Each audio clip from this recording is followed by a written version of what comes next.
কথাই শুনতে চাই না। আমাকে একটা নতুন বাড়ি করে দিতেই হবে। শোনো, কথা শোনো, নতুন বাড়ি করে দিতে হবে বলি, আমার কি টাকার গাছ আছে নাকি? হ্যাঁ, যে নাড়বো আর ঝরঝর ঝরঝর করে টাকা ঝরে পড়বে। হ্যাঁ, আর সেই টাকা দিয়ে আমি তোমায় বাড়ি বানিয়ে দেব। হ্যাঁ, আচ্ছা, তুমি তো এই রাজ্যের মন্ত্রী, তাহলে তোমার টাকা নেই কেন? বলি বুঝতে পারো না টাকা নেই কেন? হ্যাঁ, বলি মহারাজের কাছ থেকে ক টাকাই বা মাইনে পাই। দেখো, কিছু চাইতে গেলেই ওই মাইনের কথা শুনিও না তো। বলি গোপাল তো তোমার থেকেও কম মাইনে পায়, তাহলে ওরা তো রমরমা কি করে হয়? এ মহারাজ ওকে ভালোবেসে এটা ওটা নানা পুরস্কার দেন, তাই। তা মহারাজ ওকে পুরস্কার দেন আর তোমাকে দেন না কেন? সে আমি কি করে বলবো? সে আর আমায় বলতে হবে না। আমি কি আর জানি না ভেবেছো? তুমি বাঁকা পথে টাকা কামাতে গিয়ে নানান অপকর্ম করো, আর বারবার মহারাজের কাছে ধরা পড়ে গিয়ে ধাত্তানি খাও। তার থেকে একটা কথা বলছি, মন দিয়ে শোনো। টাকা রোজগারের বাঁকা রাস্তা ছেড়ে এবার তুমি সোজা পথ ধরো। আচ্ছা আচ্ছা, তুমি তো এই রাজ্যের জন্য এত খাটো বলো। সে তো দিবারাত্রি শুধু খেটেই মরি। তাই বলছি, এবার মহারাজের ওপর মাইনে বাড়াবার জন্য চাপ দাও। মাইনে বেড়ে গেলে দেখবে বাড়তি রোজগারের জন্য তোমায় আর বাঁকা পথ ধরতে হবে না। এমনি এমনি হাতে 2 পয়সা চলে আসবে, আর তাই দিয়ে আমার স্বাদ আহ্লাদ সব মিটে যাবে।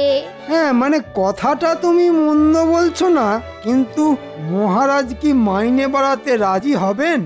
আরে বাবা, বলেই দেখো না। ঠিক আছে, বলে দেখি। জয় মহারাজ কৃষ্ণচন্দ্রের জয়, জয় মহারাজ কৃষ্ণচন্দ্রের জয়, জয় মহারাজ কৃষ্ণচন্দ্রের জয়। ভালো ভালো, তা সকলে এসে গেছো তো? না মহারাজ, প্রত্যেক দিনের মতো গোপাল এখনো অনুপস্থিত, আর নিয়মের ব্যতিক্রম করে আমাদের মন্ত্রী মশাই আজ এখনো অবধি গড় হাজির। সে কি, মন্ত্রী আসেনি? না না না, এ তো ভালো কথা নয়। মন্ত্রী তো কখনো দেরি করে না।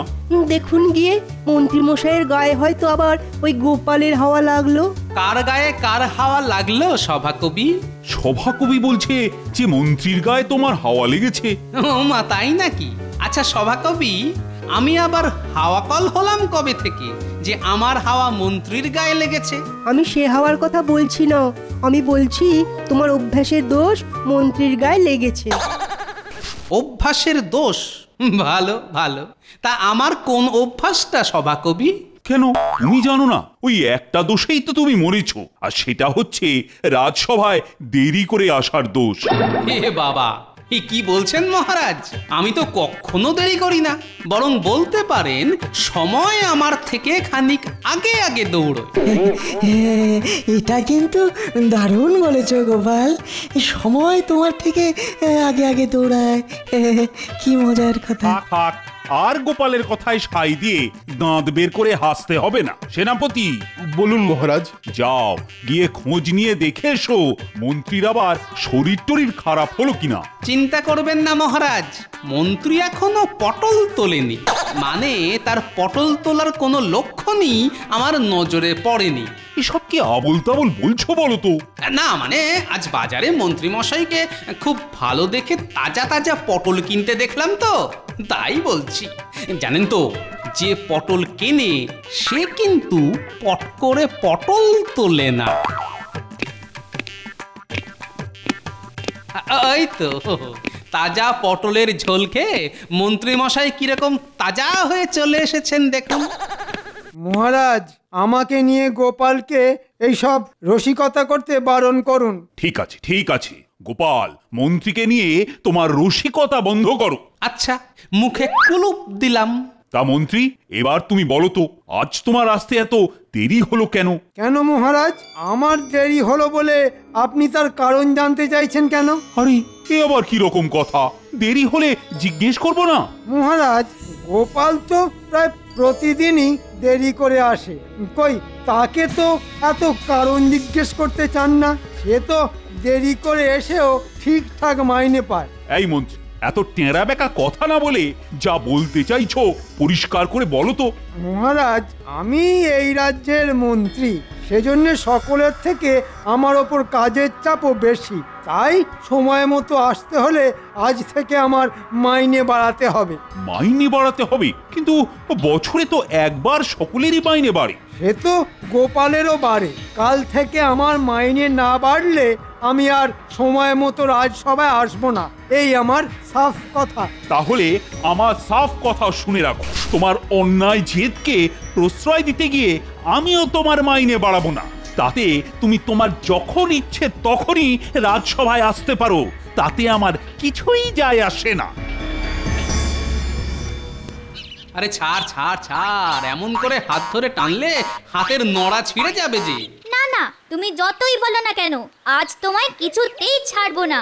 আমাদের সঙ্গে ডান্ডাগুলি খেলতেই হবে তোমাকে। ডান্ডাগুলি তোদের সাথে? হ্যাঁ, আমাদের সাথে। আমি জোরে জোরে মারবো আর তুমি দৌড়ে দৌড়ে গিয়ে কুড়িয়ে নিয়ে আসবে। ওরে বাবা, এ কি শক্ত কাজ রে! একে তো ভুঁড়ির ভারে আমি নড়তে চড়তে পারি না, আরে দৌড়তে গেলে তো দাঁত খুলে পড়বে রে। ওই জন্যই তো তোমায় টেনে আনা। দিদিমা বলেছে রোজ আমাদের সঙ্গে দৌড়ঝাঁপ করলে তোমার ভুঁড়ি কমে যাবে। ওরে বাবা রে, এ কি শাস্তি রে! শোন শোন শোন শোন, আমার লক্ষ্মী বাবারা, আমাকে ছেড়ে দে। কথা দিচ্ছি, ভোলা ময়রার দোকান থেকে তোদের গরম গরম জিলিপি কিনে খাওয়াবো। এ বাবা, ঘুষ! না না, আমরাও সব খাবো না। ঘুষ খাওয়া না খুব খারাপ। দিদিমা বলেছে তোমার কাছ থেকে কোনো ঘুষ না খেলে সে আমাদের পেট পুরে লুচি আর হালুয়া খাওয়াবে। আবার দিদিমা? ওরে বাবা, কি গেরো রে বাবা! আরে পুটি, তোর বাবা আসছে না? হ্যাঁ তো, জানো দাদু, আমাদের বাড়ি দোতলা হবে তো, তাই বাবা আজ মন্ত্রী মশাইয়ের কাছ থেকে অনুমতি আনতে গেছিল। তোদের বাড়ি দোতলা হবে? বাহ বাহ, বড় ভালো খবর শোনালি রে। কি হে, দোতলা তুলছো? তা শুভ কাজটা শুরু হবে কবে? আর শুভ কাজ? মন্ত্রী মশাই তো দোতলা তোলার অনুমতিই দিল না। সে কি, অনুমতি দিল না? তা কারণ কিছু বললো? বলল এখন থেকে সে আর এসব দেবে না, অনুমতি নিতে হলে মহারাজের কাছ থেকে নিতে হবে। তাহলে আমার কি হবে গোপাল দাদা? দোতলা বানাবো বলে কত কষ্ট করে টাকা পয়সা জমিয়েছি। আরে এখনই এত ভেঙে পড়ো না তো, একবার যাওই না মহারাজের কাছে, তিনি ঠিক দিয়ে দেবেন। দেখলে তো, বলেছিলাম হবে না। সোজা রাস্তায় মহারাজ মাইনে বাড়াবেন না। তাহলে তাহলে কি হবে? আমার নতুন বাড়ি হবে না? হবে হবে, সব হবে, শুধু রাস্তাটা একটু পাল্টাতে হবে। এমন গেঁড়া কলে ফেলবো না মহারাজকে, কেঁদে আর কুল পাবে না। দেখো, মহারাজকে এড়া কলে ফেলতে গিয়ে নিজে আবার উল্টে না কলে পড়ে যাও। একটু চুপ করো তো, শুধু বাগড়া দেওয়া কথাবার্তা। যাও, এখন নিজের কাজে যাও, আমাকে একটু ভাবতে দাও। জানি না বাপু, তোর কি আবার বদ মতলব বাড়তে শুরু করলে।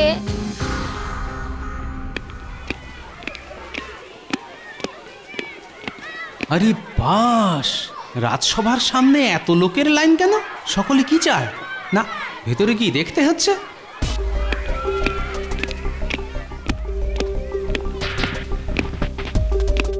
কি ব্যাপার মহারাজ?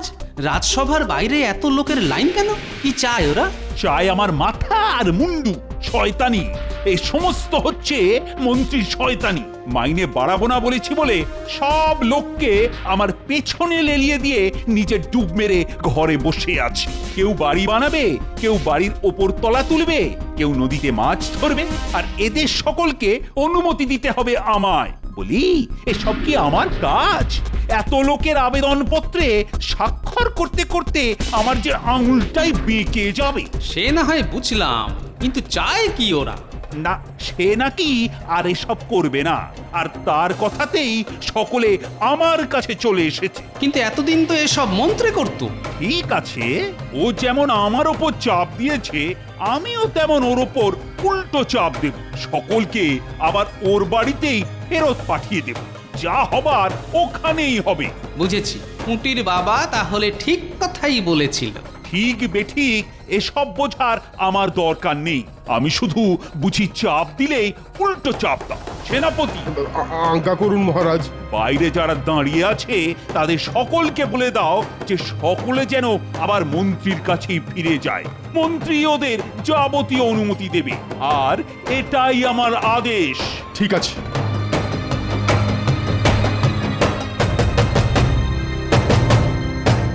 ব্যাপার বলো তো, মন্ত্রী একবার পাঠাচ্ছে রাজার কাছে, রাজা আবার পাঠাচ্ছে মন্ত্রীর কাছে। এ টানা হ্যাঁচড়া আর ভালো লাগছে না। আজ এর একটা ভিত করে যেতেই হবে। চলো চলো তো সবাই মিলে ওই মন্ত্রী মশাইকে ডাকি। মন্ত্রী মশাই, ও মন্ত্রী মশাই। এলতলা বেলতলা সেই বুড়ির কুলতলা, সকলকে আমার কাছেই আসতে হলো। জানতাম মহারাজের দ্বারা এ কাজ হবে না, তবে এসেই যখন পড়েছে তখন এবার শুরু হবে আমার আঙুল বেঁকিয়ে ঘি খাবার খেলা। কি ব্যাপার, আবার সব আমার কাছে কেন? মহারাজের কাছে যেতে বলেছিলাম তো। মহারাজ আবার আপনার কাছে পাঠিয়ে দিলেন, বললেন আপনি অনুমতিপত্রে স্বাক্ষর করবেন, এটাই তার আদেশ। তাহলে বুঝতে পারলি তো এ রাজ্য কার কথায় চলে?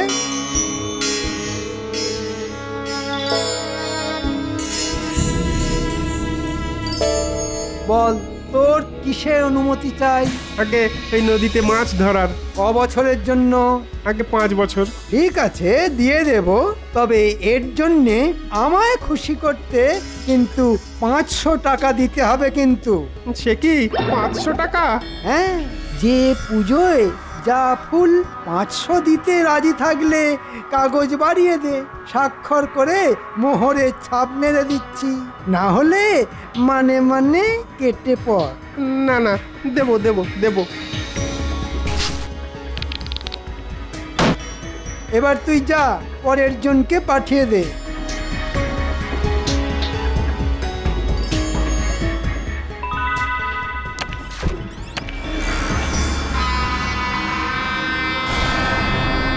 তোর আবার কিসের অনুমতি? আগে হাতের মধ্যে একটা দোকান ঘর তুলতে চাই। হ্যাঁ, পেয়ে যাবি, তবে এর জন্য আমায় গোপনে 1000 টাকা দিতে হবে। আগে আমি গরিব মানুষ, অত টাকা কোথায় পাবো? গরিব মানুষ? তাহলে দোকান করার শখ কেন বাপু? জানা হাটে দিন মজুরি করবে, জানা। শোন, দোকান তুলতে গেলে আমায় 1000 টাকা দিতেই হবে। এবার তুই ঠিক কর কি করবি। মৌকা বুঝে ব্যাটা ঠিক ঘুষ চাইছে। কিরে, কি হলো? টাকা দিবি না চলে যাবি? মহারাজ যখন দেবেন না বলে জেদ ধরেছেন, আর তো কোনো উপায় যখন নেই তখন দিতেই হবে। দাঁড়ান দাঁড়ান, দিচ্ছি। হ্যাঁ, লক্ষ্মী ছেলের মতো ডান হাতে টাকা দে আর বাঁ হাতে অনুমতি পত্র নে। যা, পরের জনকে পাঠিয়ে দে।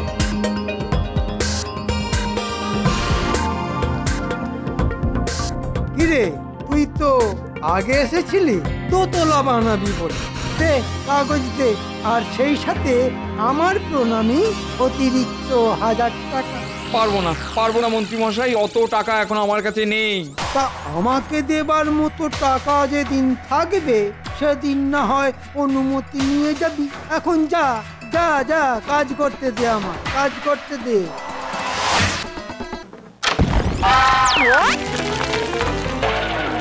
এই হতো ছাড়া, আমার বাড়ির দেওয়াল ভাঙছিস কেন? কেন, আপনি তো বাড়ি ভাঙতে চেয়ে অনুমতি দিয়েছেন, তাই তো মহারাজ আমাদের পাঠিয়েছেন। তাহলে সবকিছু শুনলে তো গোপাল দাদা? অনুমতি পত্রে স্বাক্ষর দেওয়ার জন্য মন্ত্রী মশাই সকলের কাছ থেকেই টাকা নিচ্ছে। আমি এই ভয়টাই পাচ্ছিলাম। আমি দিতে পারিনি বলে দোতলা করার অনুমতি পাইনি। তুমি কিছু একটা করো, আমাদের তুমি বাঁচাও গোপাল দাদা। না না, এই অন্যায় তো চলতে দেওয়া যায় না। ঠিক আছে, তোমরা যাও, আমি মহারাজের সঙ্গে কথা বলে দেখি কিভাবে এসব অপকর্ম বন্ধ করা যায়। কি বলছো কি গোপাল? মন্ত্রী এভাবে লোকেদের কাছ থেকে টাকা নিচ্ছে? হ্যাঁ মহারাজ, আর এই জন্যেই আমি সেদিন আপনাকে বলেছিলাম যে কাজটা ঠিক হচ্ছে না। ও, এখন বুঝতে পারছি কি ভুলটাই না করেছি আমি। ঠিক আছে, আমিও ওকে ছাড়বো না।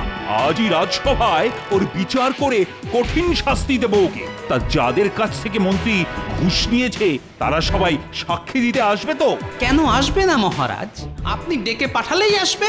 তাহলে সকলকে আজই রাজসভায় ডেকে পাঠাও, আর সেনাপতিকে বলো মন্ত্রীকে ধরে আনতে। ঠিক আছে মহারাজ। আরে এই সাত সকালে গোপাল আবার মহারাজের বাগান থেকে বেরোচ্ছে কেন? তাহলে কি কোনো গোপন পরামর্শ হচ্ছিল? এই চল তো দেখি এই ব্যাটা এখন কোথায় যায়। ঠিক বলেছিস, তাই চল।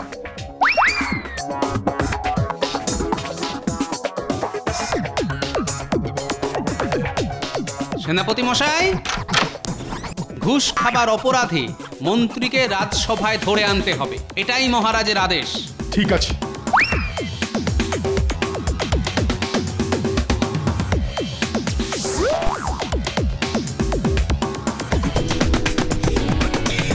সব শুনলেন তো? এখন কি করবেন? হ্যাঁ, আপনার তো শিয়রে সমন।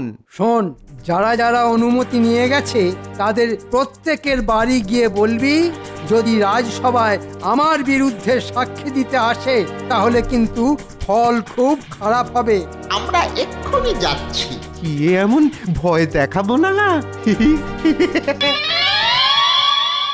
কি বলছো কি? পুঁটির বাবা বাড়ি নেই? না গো গোপাল দাদা, সেই 7 সকালে কোথায় বেরিয়ে গেছে, বলে গেছে ফিরতে রাত হবে। তার মানে একটা সাক্ষী গেল। ঠিক আছে, বাকিগুলো নিশ্চয়ই আসবে। ঠিক আছে, ফিরলে বলে দিও একবার যেন আমার সঙ্গে দেখা করে। আমি আসছি গো।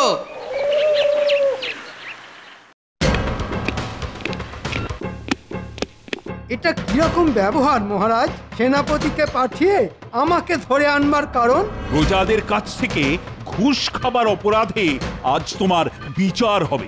আমি ঘুষ খেয়েছি? মিথ্যে কথা। সকলে সাক্ষী দিতে আসছে, তারা আসলেই সত্যি মিথ্যে প্রমাণ হয়ে যাবে। যা ভয় দেখিয়েছি না, সকলে একেবারে বাপ বাপ বলে কৃষ্ণনগর ছেড়েই পালিয়ে গেছে।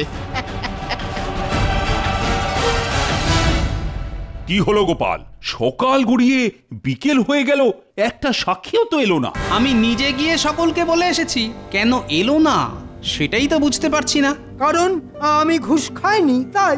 মহারাজ, এ হচ্ছে গোপালের চক্রান্ত। মিথ্যে মামলায় আমাকে ফাঁসাবার মতলব। কিন্তু মহারাজ, তারা সকলে কিন্তু আমার কাছে এসে নিজেদের মুখে বলে গিয়েছিল। বলে তো অনেকেই, যেমন তুমি মহারাজকে এটা সেটা বলে কান ভারী করছো। আসলে কিন্তু সাক্ষী আর প্রমাণটাই হলো আসল কথা। শোনো গোপাল, আমাকে ফাঁসানো কিন্তু অত সোজা নয়।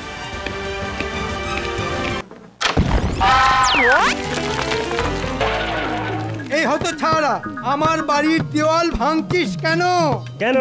আপনি তো বাড়ি ভাঙতে চেয়ে অনুমতি দিয়েছেন, তাই তো মহারাজ আমাদের পাঠিয়েছেন। শোনো, কাল সকালে মন্ত্রীর বাড়ি গিয়ে হাতে 1000 টাকা গুঁজে দিয়ে এই কাগজটায় স্বাক্ষর করিয়ে নিয়ে চলে আসবে। এটা কি আমার বাড়ির দোতলার অনুমতি? না। তাহলে শোনো তবে।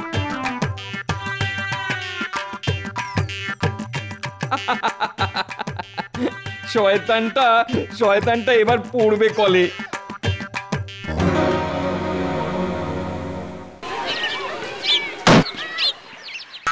এই নে, দেখলি তো, টাকা দিলি আর হাতে হাতে দোতলার অনুমতি পেয়ে গেলি। যা গিয়ে এবার দোতলা তোল। বাবা, তাড়াহুড়োর মাথায় বুঝতে তো আর পারলে না কি কাগজে স্বাক্ষর করেছো।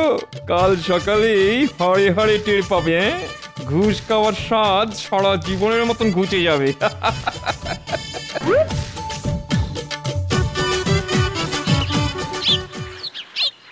বুঝলে গিন্নি, তোমার কথা মতো মহারাজকে বলেও তো মাইনে বাড়াতে পারলাম না। তাই পাকা পথ ধরে এই কদিনে লাখ টাকা কামিয়েছি। ভাবছি নতুন বাড়ি করবার জন্য কাল থেকেই মিস্ত্রি লাগাবো। কি হলো? ধুম করে একটা শব্দ হলো না? হ্যাঁ, আমিও তো শুনলাম।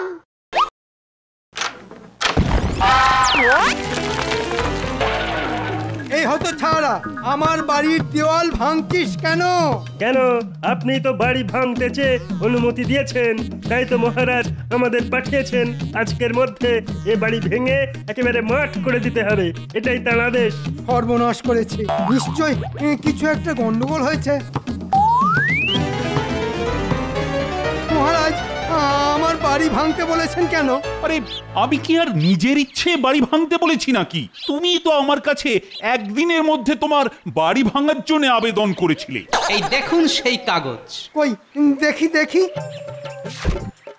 শুধু নিজে দেখলেই হবে না, আমাদেরও পড়ে শোনাবে। মাননীয় মহারাজ, আমি কৃষ্ণনগরের মহামন্ত্রী সজ্ঞানে আমার বসত বাড়িটি একদিনের মধ্যে ভেঙে দেবার জন্যে আপনার অনুমতি চাইছি। এ বাবা, পত্রের তলায় তো আমারই স্বাক্ষর আর মোহরের ছাপ। তাহলে তো তোমার আবেদন অনুযায়ী বাড়ি ভাঙা শুরু হয়েছে। আজকের মধ্যেই সব ভাঙা হয়ে যাবে। একেবারে মরে যাব মহারাজ, বাড়ি ভাঙা পড়লে আমি কোথায় থাকবো? সে আমি কি জানি। নিজেকে খুব চালাক ভেবেছিলেন তাই না? তাই বটা ঘটাকে দিয়ে সব সাক্ষীকে ভয় দেখিয়ে কৃষ্ণনগর ছাড়া করেছিলেন, কিন্তু ঘুষ খাবার নেশায় ভুলে গিয়েছিলেন যে বাপেরও বাপ থাকে। এবারের মতো আমায় ক্ষমা করে দিন মহারাজ। এই আমি নাক কান মুলে বলছি, জীবনে আর কখনো ঘুষ খাবো না, কখনো না। আর যাদের কাছ থেকে ঘুষ খেয়েছেন তাদের সকলের টাকা আমি ফিরিয়ে দেব। সকলে এসো। শোনো হে, তোমাদের সব টাকা মন্ত্রী মশাই ফিরিয়ে দেবেন। আর আমার দোতলা তোলার অনুমতি আমি স্বাক্ষর করে দেব। তাহলে আমার বাড়ি ভাঙা? ওটা আমি বন্ধ করিয়ে দিচ্ছি, তবে এদের সকলের সামনে তোমায় কান ধরে 100 বার ওঠবোস করতে হবে। এর পরেও ওঠবোস? একেই বলে যেমন কর্ম তেমন ফল, তাই না মন্ত্রী মশাই?